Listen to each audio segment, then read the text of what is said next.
الحمد لله والصلاة والسلام على رسول الله. سورة الفاتحة هي أم القرآن، وهي أعظم سورة في القرآن، وكيف لا، ونحن نقرأها في اليوم على الأقل 17 مرة، وهي التي لا تصح صلاتنا إلا بها. وللأسف الكثير من الناس يخطئون فيها، ونحن في هذه الدقائق سوف نبين الأخطاء ونصححها. الحمد لله رب العالمين الرحمن الرحيم مالك يوم الدين إياك نعبد وإياك نستعين. أغلب خطأ يقع فيه الناس يكون في بداية السورة. يقولون حمد لله، والصحيح إثبات الألف واللام، الحمد لله. ولا بد هنا أن نركز على حرف الدال، لأن بعض الناس تسكن الدال فيقولون الحمد لله، وبعضهم يفتحون الدال فيقولون الحمد لله، وبعض الناس يبدل الدال إلى تاء فيقولون الحمد لله، وكله أخطاء، والصحيح الحمد لله. أما في قوله تعالى رب العالمين، أغلب الأخوة يخطئون في حرف الباء فيضمونها ويقولون الحمد لله رب العالمين، أو يفتحونها ويقولون الحمد لله رب العالمين، وكلها أخطاء، والصحيح الحمد لله رب العالمين. أما في قوله تعالى الرحمن الرحيم، لابد هنا أن نركز على حرف النون، لأن غالبا تكون فيه الأخطاء. فبعض الناس يفتح النون ويقول الرحمن الرحيم، وفي ناس يضمون النون ويقولون الرحمن الرحيم، وكلها أخطاء، والصحيح الرحمن الرحيم. أما في قوله تعالى مالك يوم الدين، بعض الناس يبالغ في كسر الكاف حتى تصبح ياء فيقول مالك يوم الدين، وهذا خطأ.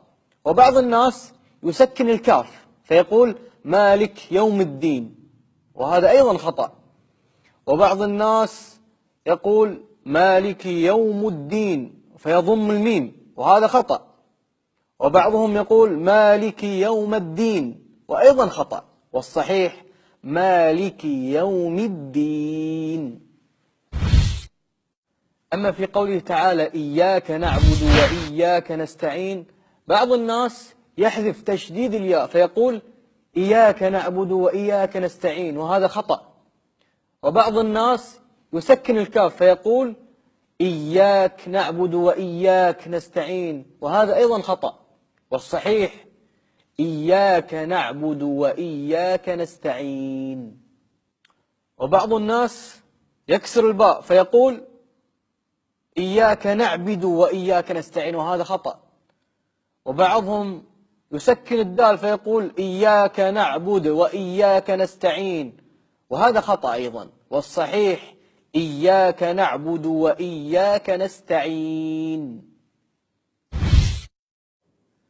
أما في قوله تعالى اهدنا الصراط المستقيم، في ناس يبدلون القاف إلى الغين فيقول اهدنا الصراط المستقيم، وهذا خطأ، والصحيح اهدنا الصراط المستقيم. أما في قوله تعالى صراط الذين أنعمت عليهم، بعض الناس يحول الذال إلى زاي فيقول صراط الذين أنعمت عليهم، وهذا خطأ. وبعض الناس يحذف الهمزة فيقول صراط الذين أنعمت عليهم، وهذا أيضا خطأ، والصحيح صراط الذين أنعمت عليهم. أما في قوله تعالى غير المغضوب عليهم ولا الضالين، بعض الناس يبدل الغين إلى القاف فتصبح غير المغضوب، وهذا خطأ، والصحيح غير المغضوب. وبعض الناس يبدل الضاد إلى الضاء فيقول غير المغضوب عليهم ولا الضالين، وهذا أيضا خطأ، لأن بدل حرف مكان حرف، والصحيح غير المغضوب عليهم ولا الضالين. أسأل الله تعالى أن يبارك لنا في هذا العمل واعلم أنك لو نشرت هذا المقطع وكنت سببا في تغيير تلاوة بعض الناس، في كل صلاة يصلون لك فيها أجر بإذن الله تعالى، والحمد لله رب العالمين.